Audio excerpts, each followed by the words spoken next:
of Zambia. For you to be protected, we want to extend the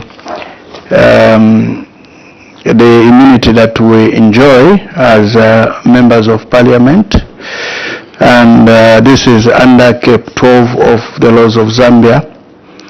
And what this does is that it protects you from anybody who wants to take an issue against you over the information that you are providing before this committee. But that only happens if the information that you provide is factual. If the information is factual, then it means that no one will take it against you. Conversely, if you choose to provide information that is not factual, then the law that seeks to protect you may not in this vein protect you, because you have gone contrary to the agreement. The agreement is that the information you give us must be correct, must be factual. So you stand guided. You may give us your submission, but take note also that you gave us the document in advance, and members have gone through your submission. So what we want you to do now is just to prompt us to discuss with you by way of going through this report and talking to silent features of your report, not necessarily going word by word or line by line. Thank you very much. So we have 30 minutes in which to finish our conversation with you. Thank you. Duly noted, Chair. We would once again like to thank the Committee on Cabinet Affairs for the opportunity to make submissions on the operations of the Financial Intelligence Center, an institution that the authority does quite often interact with. So, Chair, as you rightly indicated, we did make written submissions, and as duly guided, I will just highlight salient features or salient points from those submissions. Chair, this committee did guide us to focus on the institutional and technical assessment of the adequacy of the legal and policy framework, the effectiveness of interagency coordination, the operational performance of the Financial Intelligence Center in detecting and reporting financial crimes, the challenges affecting its effectiveness, and also to make some recommendations, and that is what we will highlight. So, Chair, in terms of the legal and the policy framework governing the Financial Intelligence Center, it is established under the Financial Intelligence Center Act 2010, with having undergone several amendments in 2016 as well as in 2020. Our view of the legislation is that the core functions of the FIC are broadly aligned with the recommendation 29 of the Financial Action Task Force, which is a global standard setter for issues related to money laundering and the integrity of financial systems globally. And so the recommendation 29 requires jurisdictions to establish a financial intelligence center unit, which in our case is the FIC, to serve as a national center for the receipt and analysis of suspicious transaction reports and other relevant information. So in this regard, when we look at the provisions of Section 5 of the Financial Intelligence Center Act as amended, we are of the view that they do comply in terms of having a legal framework that the FIC can work in. Then in terms of consistency with international AML CFT standards, Chair, the authority observes that the amendment has indicated to the Financial Intelligence Center Act in 2020 expanded the FIC's supervisory mandate to expressly include trusts and company service providers. The SMLAG follow-up report of 2024 confirms that this reform resolved the technical deficiency identified in the 2019 mutual evaluation report for Zambia under recommendation 28 and brought previously unregulated entities within the AML's CFT supervisory framework, and this also refers to the designated non-financial businesses and professions. Chair, I will move on to provisions relating to legislative autonomy, where in comparison with other jurisdictions, we observed that the financial intelligence units are typically afforded explicit statutory guarantees of operational independence and adequate budgetary autonomy. So we acknowledge that they do get, the Financial Intelligence Center is an autonomous institution. However, in terms of operational independence and budget autonomy, Chair, there is more that can be done to enhance the legislative framework. I will now move to interagency coordinations and stakeholder collaborations under 3. Chair, from our experience interacting with the Financial Intelligence Center, we can confirm that they have been quite critical in enhancing collaborations of the various relevant institutions that are mandated to combat or prevent money laundering and enhance the integrity of the financial system in Zambia. The FIC has been bringing together law enforcement agencies, regulators like ourselves, the Pensions and Insurance Authority, the Securities and Exchange Commission, the Bank of Zambia, as well as other key public institutions. Under the Act, the financial sector regulators are designated as supervisory authorities. We also have competent authorities such as the PACRA, various government departments, the Data Protection Commissioner, that are considered critical to ensure that these entities collaborate.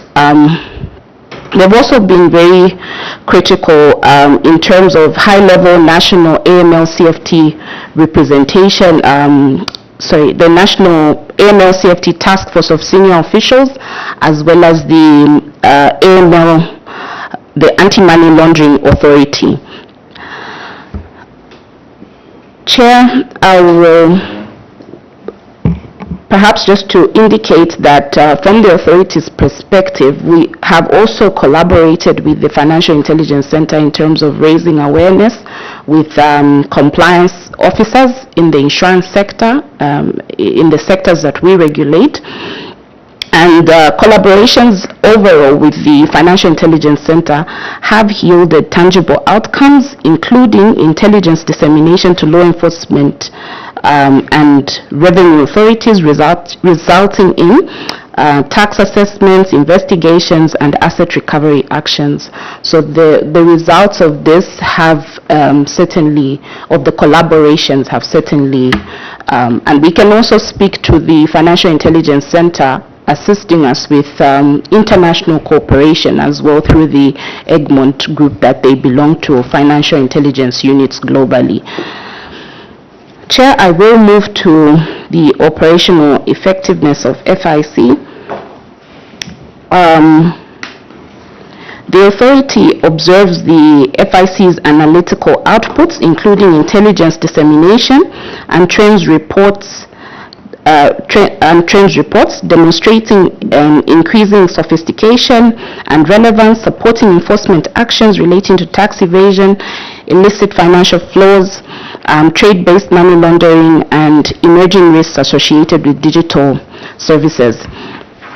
The publication of trends reports, typologies, and sector-specific guidance contributes meaningfully to national risk understanding and aligns with international best practice for financial intelligence units. Chair, under 5, we have highlighted what the authority, the Pensions and Insurance Authority, considers some of the challenges affecting the effectiveness of the Financial Intelligence Center. And some of these include resource limitations, staffing constraints, and reliance on evolving information technology systems.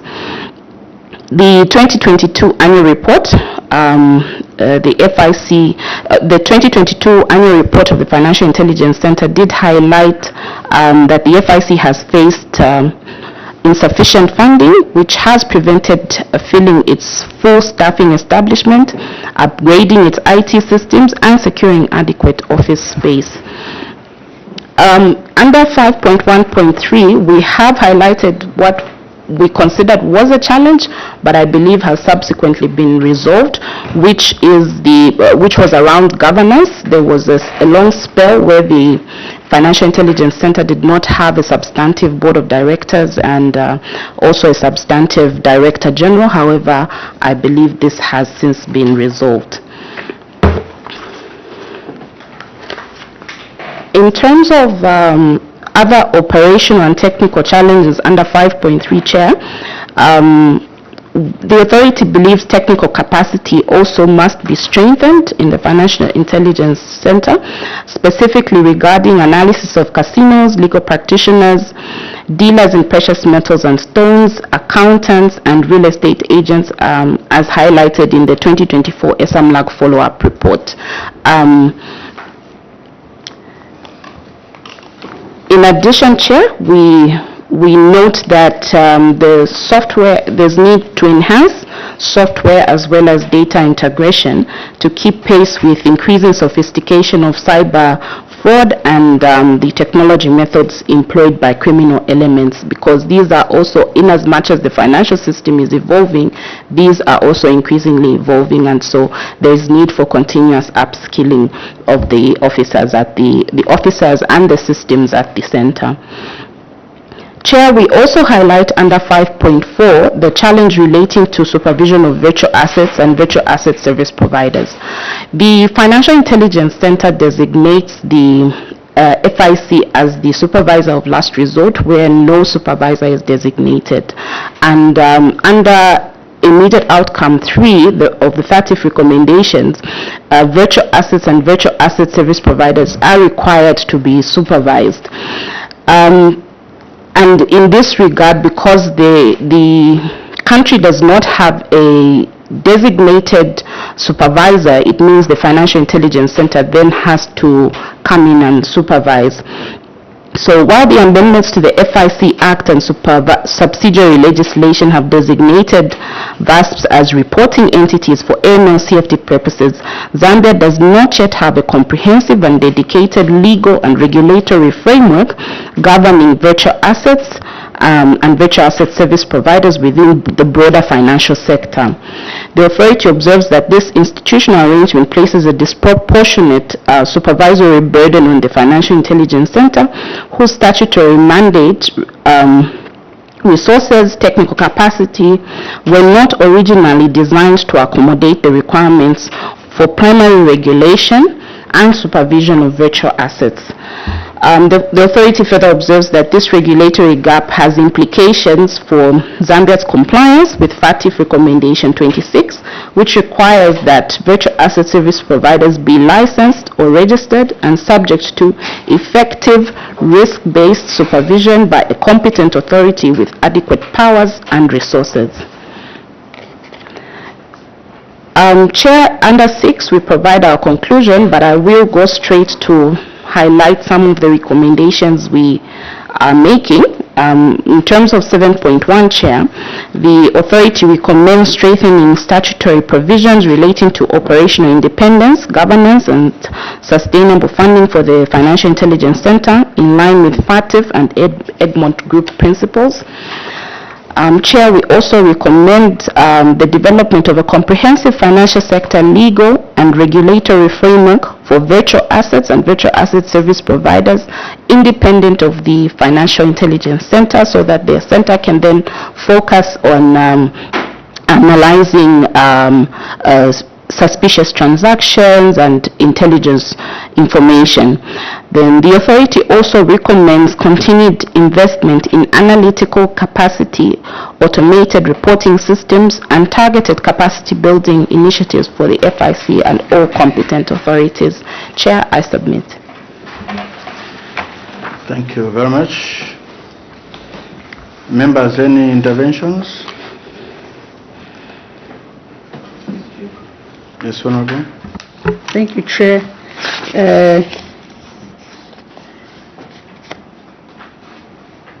Witness, I take you to page 4, Interagency Coordination and Stakeholder Collaboration.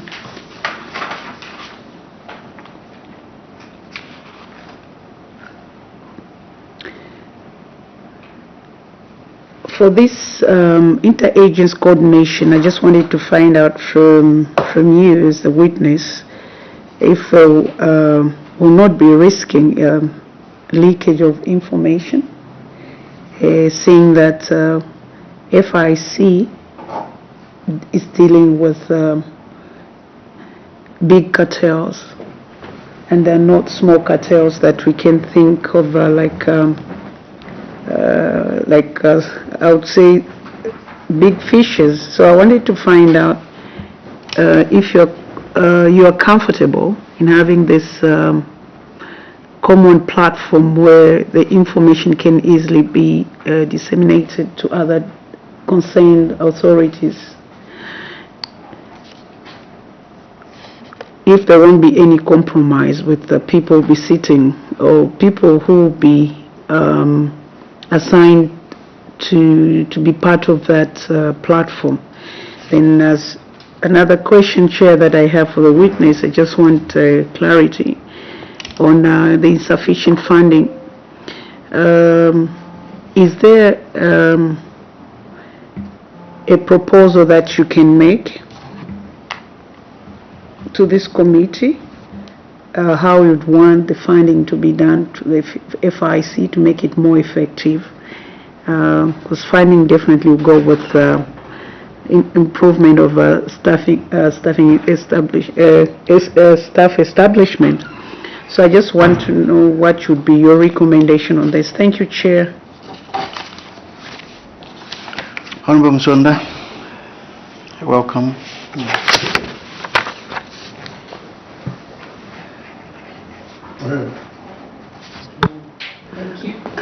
Thank you, Chair. I think I've got 2 issues to raise with the witness. And the first one is that listening from witnesses who have appeared before you, there appears to be some gaps with regard to identification of beneficial owners between the banks and PACRA. Now, I just wanted to find out from you what your comment is on this observation and what you would propose in order to address this gap which has been identified. And the second one, I'll take you to page 5 of 8, item 5.2.1. Where you say the authority not start, although formal coordination mechanisms exist, practical implementation remains uneven across sectors. Public sector reporting not yet consistently reflected in intelligence referrals. Can you kindly just explain what you mean by public sector reporting not yet consistently reflected in intelligence referrals? Lastly, Chair, the next item, 5.2.2, you make a very serious statement that the authority observes a decline in corruption-related reports and subsequent disseminations, suggesting potential reluctance or gaps in reports by public entities. Do you have empirical evidence to back this assertion? Thank you. Okay, those are enough, I think, to respond to. Yes, witness. Thank you, Chair. I will address the questions raised on the interagency and the effectiveness of securing information sharing in the coordination of the fight against AML-CFT and the FIC's role. Then, in terms of insufficient funding, the last two on gaps in identification of beneficial ownership and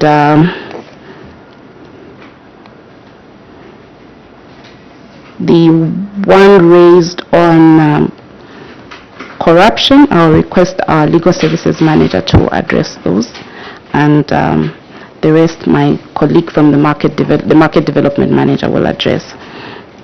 So in terms of interagency coordination and stakeholder collaboration, the platforms such as the National Task Force of Senior Officials, the Anti-Money Laundering Authority are there to coordinate at a very high level the fight against money laundering, terrorist financing. The specifics are then, and also create relations so that institutions can then delve into the specifics. So the detail and the actual information that goes into intelligence reporting is not discussed at those forums. Those are discussed on bilateral basis, on a need-to-know basis. So is there a possibility of leakages happening? I would say from my experiences interacting with the Financial Intelligence Center, no. When we need them to assist with particular, very specific issues, we then engage on a bilateral basis, and even with that, the information, the MOUs that are there between institutions also refer to information being confidential, and so it is handled with that in mind. Then in terms of, at this point, Chair, I can allow my colleagues to come in. Okay.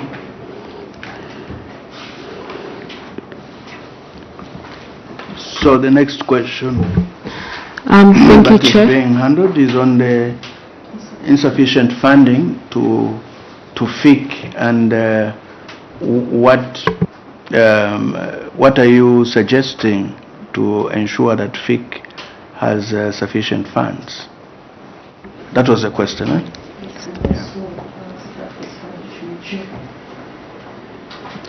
So, Chair, as indicated, this fact we actually extracted from their 2022 annual report, which is also submitted to the National Assembly. And in terms of our proposals, Chair, the authority would propose an increased allocation from the budget to the Financial Intelligence Center to address the staffing challenges and the capacity buildings, the constraints that they have, Chair. Okay. I saw someone was indicating wanted to add. No, Chair, it was just referring to the next question. Okay. Then the third question is on the gaps. Thank you, Chair and Honourable Member, for the question. So the question is around there appears to be gaps between identification of beneficial owners, specifically between PACRA and the banks.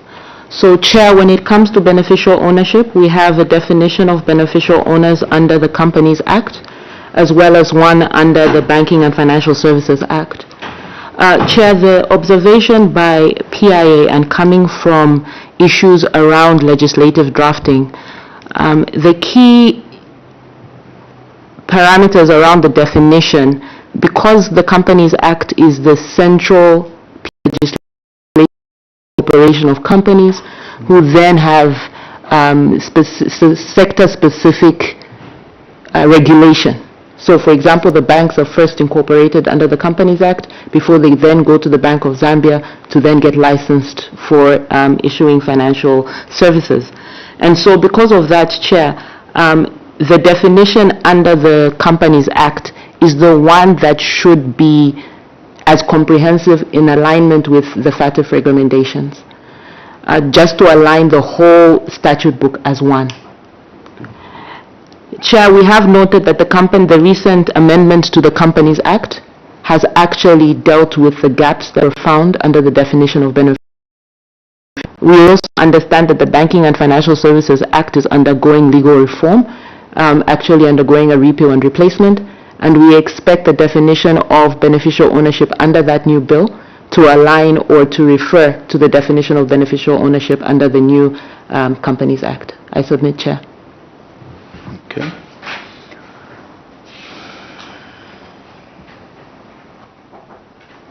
Yes.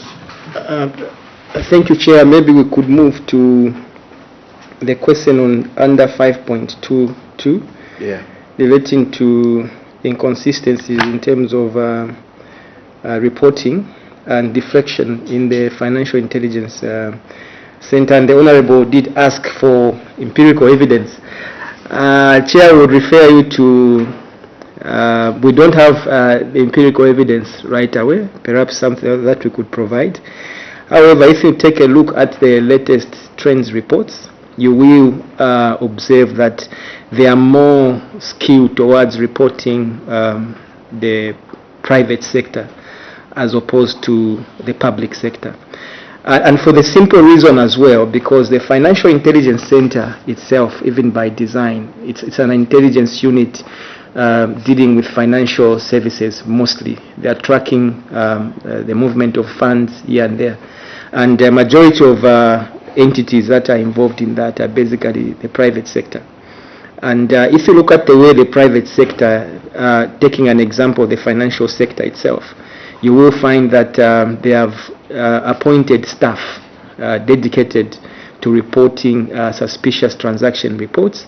And then if you look at the nature of even the suspicious transaction form itself, the form that is used by the FIC, it's more skewed towards the banking and the financial services. You'll never find a suspicious transaction reporting format that is skewed towards the public or service sector. So this usually results then in these inconsistencies. I think most of the illegalities in relation to financial services happening around the public sector, even the nature is a bit different. Under the public, you're dealing with issues of corruption. Those usually they don't go to the Financial Intelligence Center. So there are these more or less like drivers that really then results in the observation being skewed towards the public, the private rather, reporting more than the public. Chair, that's what we can think of at the moment, but we could provide additional information should the committee require. We submit.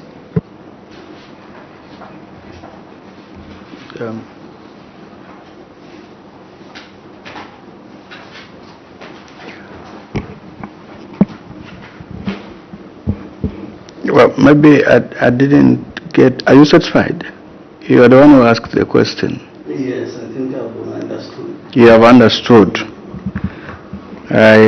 You have understood, yes, but I think I'm left behind, because the issue here was that the authority has observed a decline in corruption-related reports and subsequent disseminations, and suggesting potential reluctance or gaps in reporting by public entities. Are you getting the issue there? Yeah.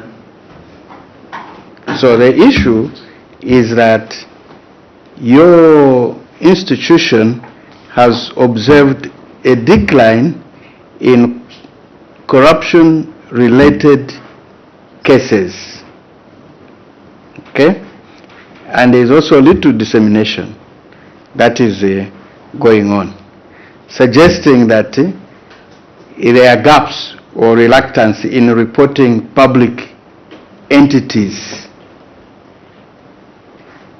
So, the issue you have brought to the table is that the FIC is more inclined to the private sector, and these other cases from the public institutions are handled by SEC and other institutions. But you are saying these cases which are handled by SEC are reducing, they are declining. So what is the issue? Why are reports on corruption cases declining, sorry. Why are they declining? Is it because as an outsider, I'll begin thinking that they are declining because maybe some of them are taken up by FIC, okay? But you have clearly stated that FIC actually is not dealing with those issues. Mostly it's dealing with the private sector. So why is the corruption cases declining, or reports declining? I think that's another dimension from what you have explained and what you have written. Maybe you can explain that. Chair, I think just from I hear your comments and the earlier comments that were submitted by Honorable Msonda. Overall, I think if you look at most of the reports that are coming out, even from the Transparency International Zambia, there has been a decline in terms of corruption if you are dealing with the the public sector. Yes. I think it's in public domain. The latest reports did indicate that the perception on corruption has also gone down. Most cases that are handled, indeed, as I earlier alluded to, Chair, most of the cases that are handled by FIC, like in terms of STRs, emanate from the private sector, the financial services. But in terms of then saying reluctance, maybe it's a language that we have used in the report. But generally, I think this time around, in the recent past, we have seen a decline in terms of corruption-related cases. And usually, FIC, they do deal with predicate offenses that are reported to them. But because of this inter-agency collaboration, they'll pass them on to SEC for resolution. But generally, Chair, I think we could look at maybe providing additional information. But generally speaking, I think there's been a decline in terms of corruption cases and all this from the trends that we are seeing from public reports. Chair, perhaps if I may add, I think we will retract the speculation on reluctance or gaps in reporting by public entities, so that we just stick to the observation that there has been a decline, which we did draw. We inferred that from the trends report, as my colleague has alluded to. Yeah, I think that's good. I appreciate that because if there is a decline in corruption-related cases, I think it's a plus in our governance system that things are working well, instead of you saying there is reluctance or gaps in reporting. When you can relate these to other reports, like you have said, which are looking positive, I think it's important where we are doing well to say we are doing well, where we are doing not very well, we state it. That's being factual. Yeah, no, thank you very much. This portion is withdrawn, eh? Yeah, thank you. Yes, Honorable. Thank you very much, Chair. Good afternoon, Chair, and good afternoon to our witnesses. My name is Honorable Chushi Kasanda, Member of Parliament for Chisamba. I'm just looking at your submission here on challenges of, affecting the effectiveness of the FIC. If I take you to 5.13, you have indicated that in 2022,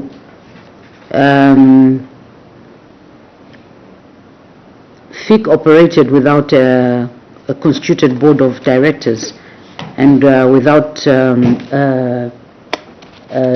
DG, but just an acting DG. So in all, your concern is that such governance gaps can impair oversight and decision making. So what I wanted to find out from you, do you think that when you don't have substantive DG, does that stall the work of an institution?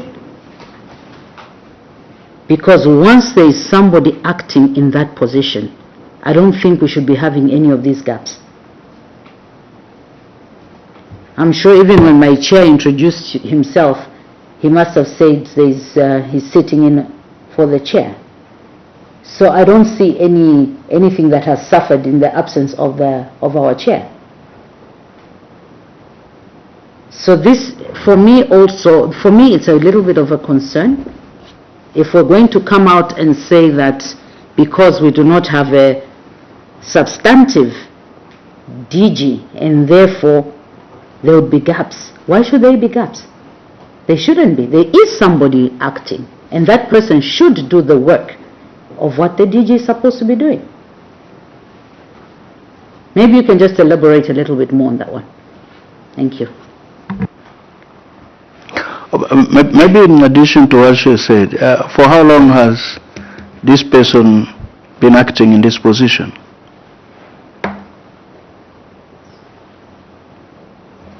This was in 2022, Chair, as highlighted. It did straddle for several months. I will have to just get back to the records in terms of the exact duration, but it was quite a long period, a significant period, yes. Okay. Chair, may I proceed to address the... Yes. Thank you, Honorable Kasanda, for that question, which is a very valid question. And indeed, we did recognize that even during this absence, there was someone who was acting. However, as you will note from the write-up, it's more from a strategic perspective, which also tends to be long-term. So when somebody is acting, in terms of the horizon of issues and decision making, they may not be able to make decisions that straddle a very long period of time, and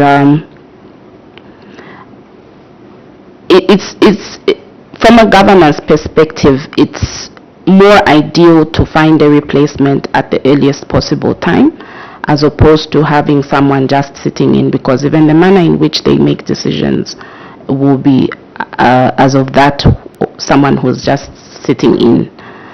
I submit, Chair. Okay. Any other? I'm sorry, my colleague would like to. Yeah, okay.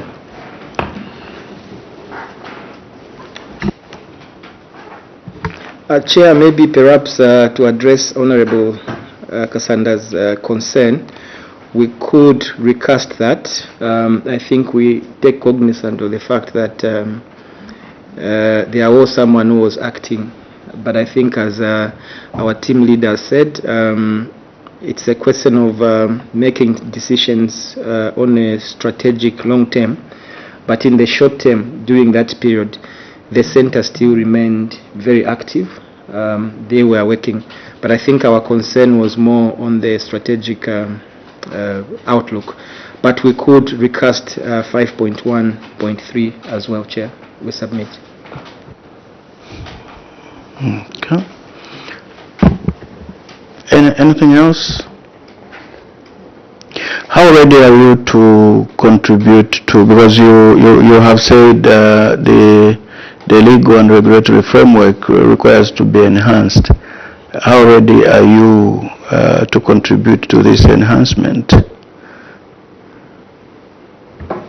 Chair, the Pensions and Insurance Authority stands ready to collaborate. The financial intelligence, we acknowledge the significant mandate that the Financial Intelligence Center has, and we would be happy to be part of the process should we be called upon. Chair, I submit. Okay. Right. Thank you very much. I think we've come to the end of our conversation this afternoon. With the Pensions and Insurance Authority. I now want to remove the immunity that was given to you under Cap 12. You use the immunity that you have as a citizen of Zambia.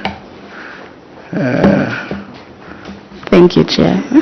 So from this desk you are on your own now. Thank you.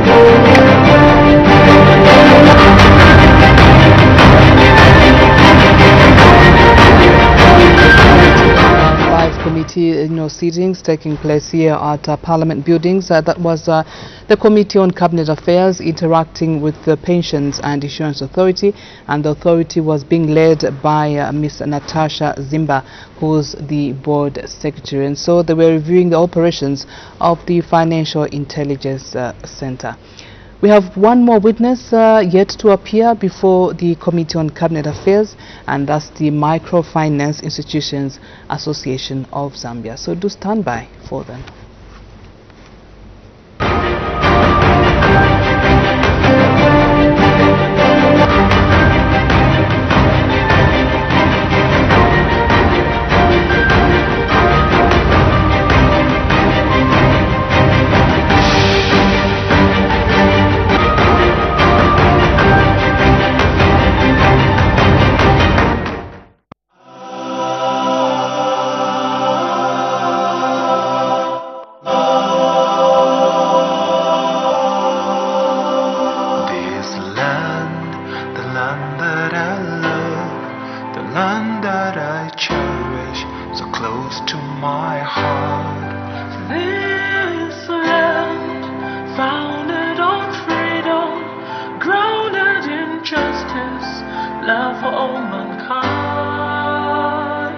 It's a land where every person is born free.